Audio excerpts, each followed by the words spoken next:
آج کا لطیفہ۔ ایک پاکستانی خاتون کی شادی ایک انگریز سے ہو جاتی ہے۔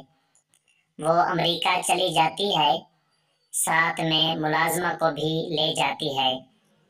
ایک دن کام کرتے کرتے ملازمہ سے ایک گلاس ٹوٹ جاتا ہے۔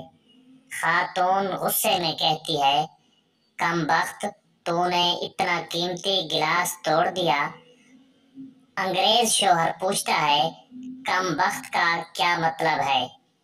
خاتون سوچتی ہے کہ اگر مطلب بتا دیا تو یہ کیا سوچے گا کہ پاکستانی اپنے ملازموں کو گالیاں دیتے ہیں۔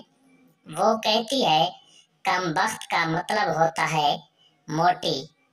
پھر کچھ عرصے بعد ملازمہ سے چائے کا کپ ٹوٹ جاتا ہے تو کہتی ہے، منحوس، تو نے اتنا قیمتی کپ توڑ دیا۔ شوہر پھر پوچھتا ہے کہ منحوس کا کیا مطلب ہے؟ خاتون بتاتی ہے، اس کا مطلب ہے دبلی پتلی۔ پھر ایک دن خاتون کی والدہ کی طبیعت خراب ہوتی ہے تو وہ اپنے شوہر کے ساتھ پاکستان آ جاتی ہے تو شوہر اپنی ساس کو دیکھ کر کہتا ہے، مما، آپ پہلے تو کتنی کم بخت تھی، اب تو بہت منحوس ہوتی جا رہی ہے۔ ہماری ویڈیو اچھی لگے تو ہمارے چینل کو ضرور سبسکرائب کرنا، ویڈیو کو لائک اور شیئر ضرور کرنا۔ بہت بہت شکریہ۔